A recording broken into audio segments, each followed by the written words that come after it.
Good afternoon class. Spark institute के YouTube channel पे आप सबका फिर से स्वागत है। जैसे कि आप सब जानते ही हैं कि फीमेल सुपरवाइज़र की पोस्ट जो है, जो नोटिफाई हुई थी 201 पोस्ट, आज उसका जो ऑफिशियल सिलेबस है वो अनाउंस हो चुका है। और इसके बाद जो एक पुराना सिलेबस था उससे थोड़ा हटके सिलेबस है। ऑल्दो जो मेजर चीज़ें हैं वो सेम है, बट फिर भी यहाँ पे सिनेरियोज थोड़े से बदले हैं जिसके ऊपर हमें ध्यान देना बहुत ज़रूरी है। तो बहुत बड़ी एक अनाउंसमेंट ही है काइंड ऑफ ये कि भाई सुपरवाइजर का सिलेबस आ गया है and now it's high time आप सब जो बिल्कुल ढीले बैठे हुए थे एकदम से अपने एग्जाम की तैयारी शुरू कर दो। बहुत बढ़िया अपॉर्चुनिटी आई हुई है। आपको खुद पता है कि जम्मू जैसी स्टेट में ऑलरेडी सब जो है वो गवर्नमेंट जॉब के पीछे ही जाते हैं और गवर्नमेंट जॉब बहुत ही लिमिटेड होती है। साल सवा साल में एक बार जब नोटिफिकेशन आती है तो उस टाइम पे आपको अपना बेस्ट देना चाहिए। अब देखो कुछ बच्चे होंगे जो आपसे रेस में आगे हैं, क्यों? क्योंकि उन्होंने स्टार्टिंग से ही तैयारी शुरू कर दी थी, पर आपने नहीं किया। आप माइट भी वेट कर रहे थे इस अनाउंसमेंट का या कि सिलेबस आ जाए एक बार। अब वो अनाउंसमेंट आ चुकी है। So now it's high time कि आप सब भी क्या करें, तैयारी अच्छे से शुरू कर दें। तो एक बार सिलेबस को हम डिस्कस कर लेते हैं ताकि आपको आइडिया बन जाए किस तरह का सिलेबस है और किस तरह से आपको तैयारी करनी चाहिए। एक डिटेल एनालिसिस करेंगे सिलेबस का। देखें जैसे कि यहाँ सामने ही है कि 8 तारीख को आपका जो सिलेबस था वो नोटिफाई हुआ है।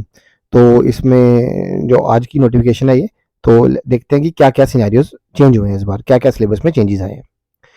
देखो सबसे बड़ी बात जो ध्यान में रखने वाली है वो क्या है कि वही है सिलेबस फॉर आपका written test, objective type test होगा आपका किसके लिए? सुपरवाइजर के लिए, मिशन पोषण के लिए। एक्चुअली क्या होता है, जो सुपरवाइजर की पोस्ट है ना, देखो डिपार्टमेंट आपका सोशल वेलफेयर डिपार्टमेंट है, पर इसके अंदर ना डिफरेंट डिफरेंट सेगमेंट्स भी हैं।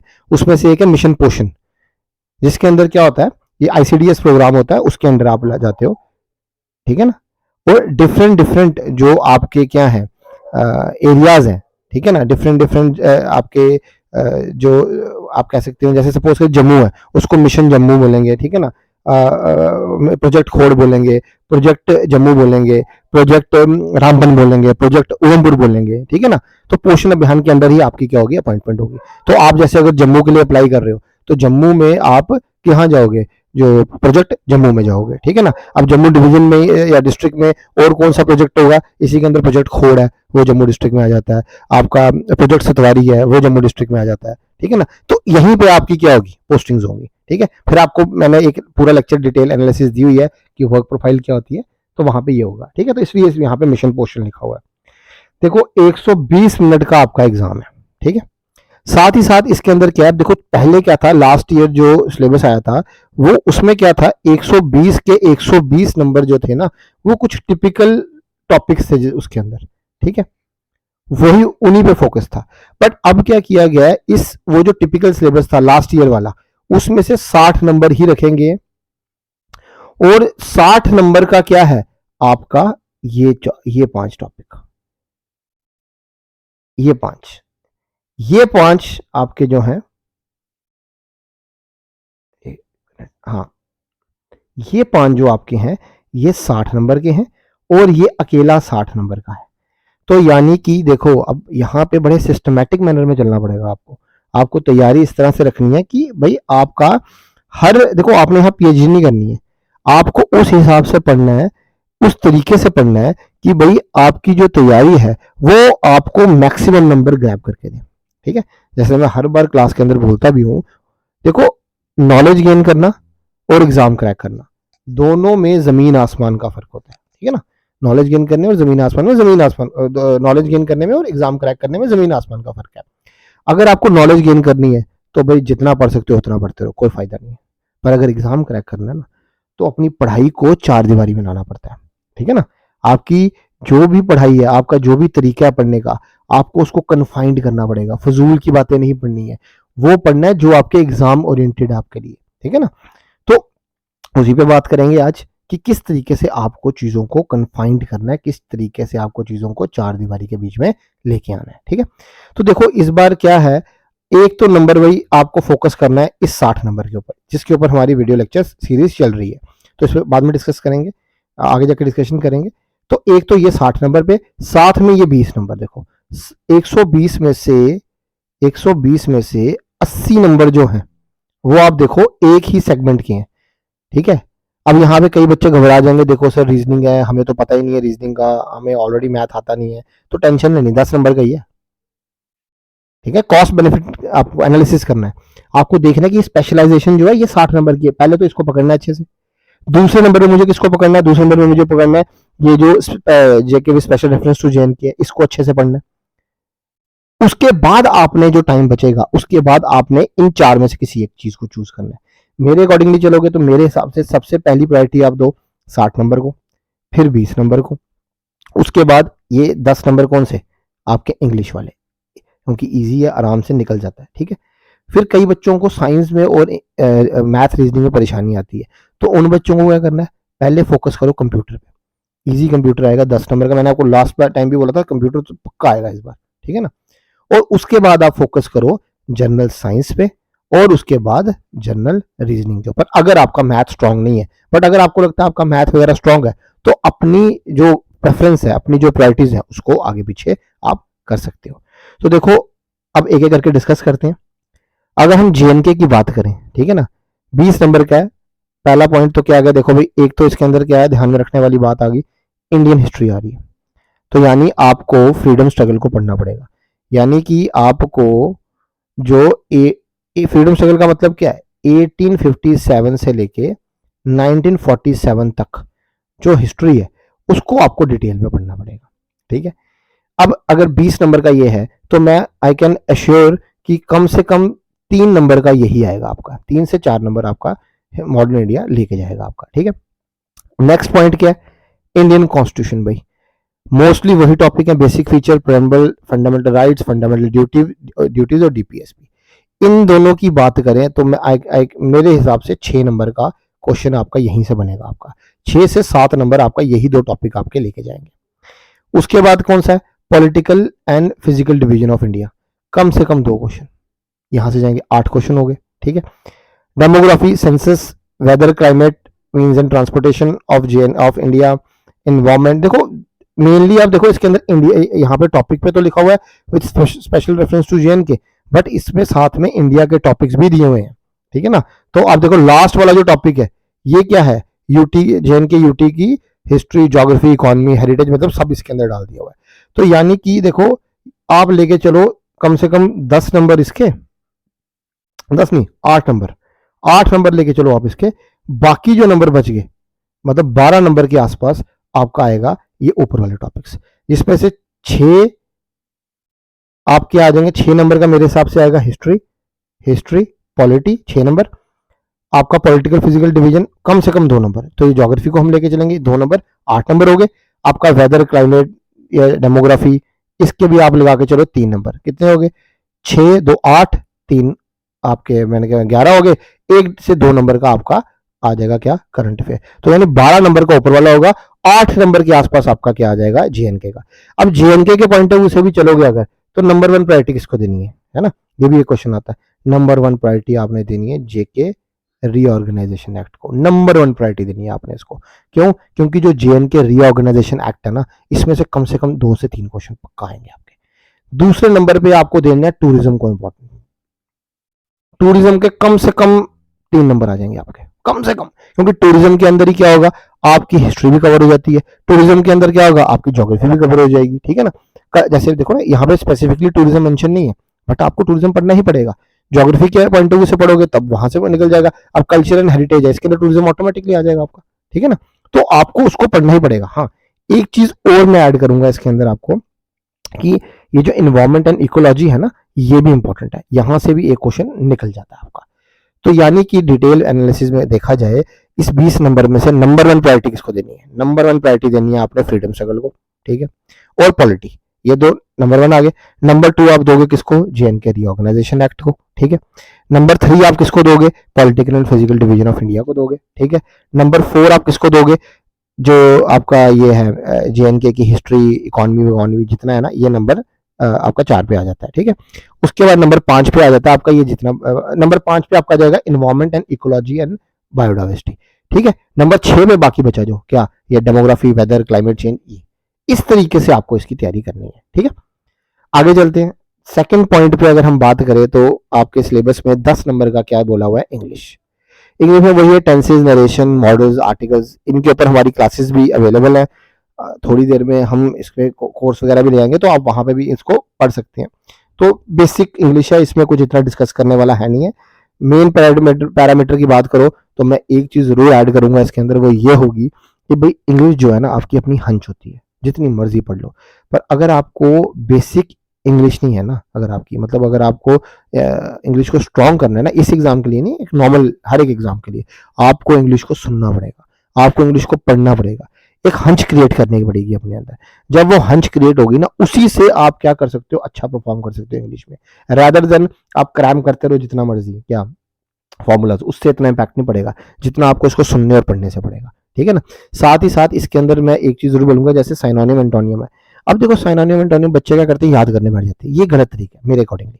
मेरे हिसाब से आपको क्या करना चाहिए इसके अंदर, जो भी आप नॉर्मल लाइफ में पढ़ते हो, जो भी आप आगे पीछे कोई वर्ड सुनते हो, आपने भाई उस वर्ड का मीनिंग लिख लेना है, आपने उस वर्ड का उल्टा एंटोनियम भी देखना है। ये सब चीजें जब आप इसको अपनी नॉर्मल लाइफ में इनकलकेट करोगे ना, तभी आप अच्छे से परफॉर्म कर पाओगे, राइट। फिर अगर हम आगे बात करें तो 10 नंबर का आपका क्या आ जाता है, आपका मैथ और रीजनिंग। देखो मैथ और रीजनिंग में देखो 5-5 नंबर की आएगी। अब देखो ये 5 नंबर, ये 5 नंबर, यही होगा, है ना। अब इन दोनों में भी अगर परेशानी है तो भाई इन 5 नंबर को पहले पकड़ो। देखो इसके अंदर decoding letter series easy topic है, आराम से हो जाएंगे। मतलब हमारे इंस्टीट्यूट में गुरप्रीत सर पढ़ाते हैं और जबरदस्त, उनकी रीजनिंग का मुकाबला नहीं है। ठीक है ना।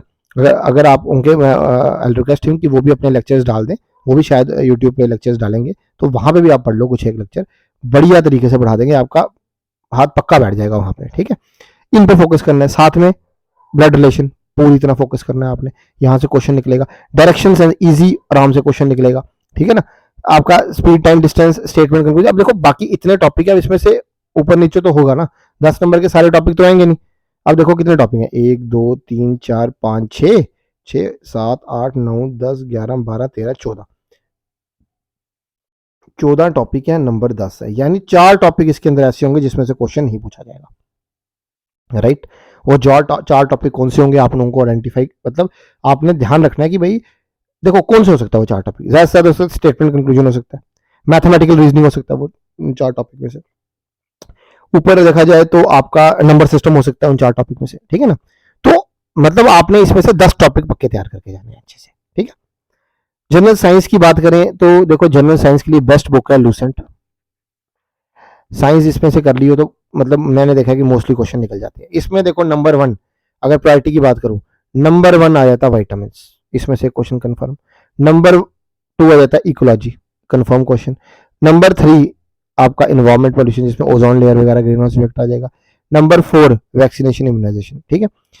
इसके बाद आप जाओगे किसके ऊपर, आपका ये न्यूट्रिशन वाला के ऊपर, और लास्ट में वेरियस फॉर्म्स ऑफ एनर्जीज के ऊपर। ठीक है।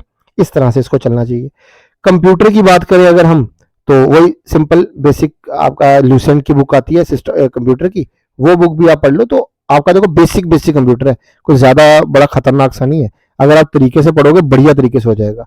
हमारे लेक्चर सीरीज भी आएगी, सब कुछ आएगा। सो आपने इतनी टेंशन नहीं लेनी है, बस अपना आपका डिटर्मिनेशन सही होना चाहिए, राइट। आगे अगर हम बात करें, देखो मेन जो है 60 नंबर जहां पे है वो देखो जरा। अब देखो ये एक ट्विस्ट भी आया हुआ है अपने आप में एक, है ना, पर कुछ ना कुछ चेंज तो होना ही था। अब देखो ये सारा 60 नंबर का, राइट, जिसमें से भी नंबर डिफाइंड है, इन 60 में भी नंबर डिफाइंड है कि 10 नंबर का क्या होगा। यानी देखो 10 नंबर का तो आपका यही 5 टॉपिक आ रहे हैं, जिसके अंदर क्या हो रहा है। अब आप देखो लास्ट सिलेबस अगर आप देखोगे उसमें क्या था। अब हमने आपको पता लेक्चर सीरीज भी शुरू की हुई है, जिसके अंदर हम ये सब पढ़ा रहे हैं, जिसके अंदर सोसाइटी, कम्युनिटी, एसोसिएशन मैंने पढ़ा दिया हुआ है। आपका नॉर्म्स, वैल्यू, फोकवेज, मॉर्स ये भी मैंने पढ़ा दिया हुआ है। फैमिली, किनशिप वगैरह ये भी मैंने पढ़ा दिया है। नेक्स्ट लेक्चर हमारा आना था कास्ट एंड ये सोटो सर्टिफिकेशन का, ये भी आ जाएगा कुछ एक दिन, आज या कल आ जाएगा। और उसके बाद देखो कुछ चीज़ें इसने ऐड किया, क्या, इंडस्ट्रियलाइजेशन, ग्लोबलाइजेशन, मॉडर्नाइजेशन। ये टॉपिक पहले नहीं था, ये टॉपिक नया ऐड किया गया, तो इसको अच्छे से पढ़ेंगे हम। आप बिल्कुल टेंशन ना लें, ये सब लेक्चर मैं आपको यूट्यूब चैनल पे जरूर अपलोड करूंगा, ऑलरेडी हम कर रहे हैं। आप देखिए लेक्चर 2 तो हमने पूरा कंप्लीट कर दिया, वो है ना, जो ये लेक्चर 2 है, ये हमने यूनिट 2 हमने कंप्लीट कर दिया है। जिसके अंदर हमने जेंडर इनक्वालिटी डाल दिया हुआ है, आपका stages and theories of human development करवा दिया मैंने, आपका सोशलाइजेशन करवा दिया, एंग्जाइटी डिसऑर्डर करवा दिया। इसके अंदर क्या ऐड हुआ है, एक ये टॉपिक ऐड हुआ है, gender law and human rights. ये पहले अलग टॉपिक था बट अब इसको इसके अंदर ऐड कर दिया है, तो भाई ये भी हम कंप्लीट करवाएंगे, कोई परेशानी वाली बात नहीं है। अच्छा, यूनिट 3 की अगर हम बात करें, यूनिट 3 में क्या डाल दिया भाई इन्होंने, ह्यूमन राइट्स डाल दिए, आपका universal declaration of human rights डाल दिया हुआ है, ठीक है, understanding gender, sexual division of labour, women's right, children right, social. देखा, अगर आपको अच्छे से एनालाइज करोगे ना, सिलेबस सेम ही है, जो लास्ट ईयर का था वो तो है ही है, बस उसको 60 नंबर में कन्वर्ट कर दिया गया है, ठीक है। अगर आपको मैं दिखाऊंगा इसके बाद दूसरा वाला सिलेबस भी, आप देखोगे कि भाई देखा जाए वही सिलेबस है, सेम टू सेम सिलेबस है, 120 से उसको 60 नंबर पे किया है और एक्स्ट्रा टॉपिक्स ऐड किए हैं, तो इलेबोरेटेड सिलेबस है। इस सिलेबस को अगर आपको तैयारी करनी है तो आज से ही आपको कम से कम अच्छा टाइम देना पड़ेगा इस सिलेबस को तैयार करने में, वरना आपके लिए मुश्किल हो जाएगी, ठीक है ना, क्योंकि बहुत इलेबोरेटेड सिलेबस है। देन उसके बाद अब देखो यूनिट 4, ये आपको पता है, यूनिट 2 तो हमने कंप्लीट, 1 भी कंप्लीट कर दिया हुआ है, एक दो टॉपिक बचे हैं वो हो जाएगा, यूनिट 2 भी हमने कंप्लीट किया हुआ है। यूनिट 4 हमारा चल रहा है, जिसके अंदर हमने आपका जो पहला टॉपिक है पॉवर्टी अनएम्प्लॉयमेंट, ये हमने अपलोड कर दिया है। आने वाले 2 या 3 दिनों के अंदर ये 3 टॉपिक भी आ जाएंगे आपके यूट्यूब के ऊपर, ठीक है। देन अच्छा, अब ये जो है ना, ये 5 और जो 6 है ना, ये बिल्कुल नए टॉपिक हैं जो ऐड हुए हैं, ठीक है, ये सब नए टॉपिक है। क्या क्या टॉपिक है देखो, ग्रोथ एंड डेवलपमेंट इन्होंने डाला हुआ है, food nutrition health and fitness डाला है, साइकोलॉजी एंड प्रमोटिंग हेल्थ डाला है, food science processing, chemical analysis of food, food and personal hygiene. ये जो टॉपिक है ना, ये टॉपिक नए टॉपिक डाले हैं, पहले वाले सिलेबस में ये टॉपिक नहीं थे। ना ही आपके ये जो यूनिट 6 है ये पहले था, जिसके अंदर आप देखो मेडिकल हेल्थ केयर आ गया, एडॉप्शन के ऊपर के रिगार्डिंग क्या प्रोग्राम्स हैं, फॉस्टर केयर क्या होता है, इंस्टीट्यूशनल केयर क्या होता है, child act and children right क्या होते हैं, हेल्थ एंड फैमिली वेलफेयर के प्रोग्राम्स आ गए, ठीक है, आईसीडीएस के प्रोग्राम आ गए, आपके लाडली बेटी वगैरह स्कीम्स जैसे हैं वो सब हैं इसके अंदर, है ना, early childhood education, old age schemes डाली हैं, पोषण अभियान, पोषण ट्रैकर। देखो पोषण ट्रैकर आप यूज करोगे बकायदा, ये बहुत अच्छा सिलेबस डाला है इन्होंने, क्योंकि ये जो सिलेबस है यही प्रैक्टिकली आप यूज करने वाले हो। पोषण ट्रैकर्स आपकी वर्कर्स जो सुपर और जो हेल्पर्स होंगे वो यूज करेंगे, और आप भी उसको आपका मेन काम होगा आंगनवाड़ी से, क्योंकि मेन आप कहाँ पे हो, आपके अंडर क्या होंगे, आंगनवाड़ी सेंटर्स होंगे ना, तो एडोलसेंट गर्ल्स होंगी जो लैक्टेटिंग मदर्स होंगी, ठीक है, उन्हीं को उनका आपके साथ डायरेक्ट लाइजनिंग होगी आपकी, ठीक है ना, डायरेक्ट आपका उनका साथ कांटेक्ट होगा। तो यही कारण है कि ये पर्टिकुलर स्कीम्स डाली गई है, नेशनल हेल्थ मिशन, जननी सुरक्षा योजना होगी, प्रधानमंत्री मातृ वंदना योजना होगी, आपके थ्रू ही होना है सब कुछ ये, ठीक है ना, दैट इज वाई ये स्कीम्स डाली गई है, ठीक है। पालन आ गया, जैसे आंगनवाड़ी सेंटर्स का इनटू क्रच में कन्वर्ट करना, उसको किस तरह से क्या प्रोसेस है, क्या गवर्नमेंट ने स्कीम्स लाई है। लाडली बेटी इतनी फेमस स्कीम आपको पता है अभी चल रही थी, वो इस आपका पार्ट है सिलेबस का। स्टेट मैरिज असिस्टेंस स्कीम्स जो है और नंबर ऑफ स्कीम्स जो है वो इसका पार्ट है। तो ओवरऑल देखा जाए, देखो जो सिलेबस है देख के घबराना नहीं है, थोड़ा सा एलाबोरेटेड है, बट अगर आप तरीके से पढ़ोगे तो भाई आप ये क्रैक कर सकते हो। मैंने बताया मेन है समझदारी से पेपर को क्रैक करना, समझदारी से इसको अप्रोच करना। पहले स्पेशलाइजेशन वाला पढ़ेंगे हम अच्छे से, फिर 20 नंबर को, पहले 60 नंबर को पकड़ना है, फिर 20 नंबर को पकड़ना है, 80 नंबर पक्के हो गए अपने।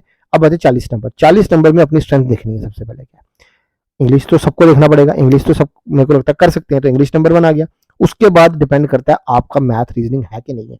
अगर तो नहीं है तो मैथ रीजनिंग को सबसे लास्ट में ले जाओ, आप कंप्यूटर पे अपना हाथ बिठाओ, जनरल साइंस पे अपना हाथ बिठाओ। अगर मैथ रीजनिंग आपका स्ट्रांग है तो जनरल इंटेलिजेंस और रीजनिंग को पकड़ लो एकदम से, ठीक है ना, साइंस को एकदम से पकड़ लो, कंप्यूटर को एकदम से पकड़ लो।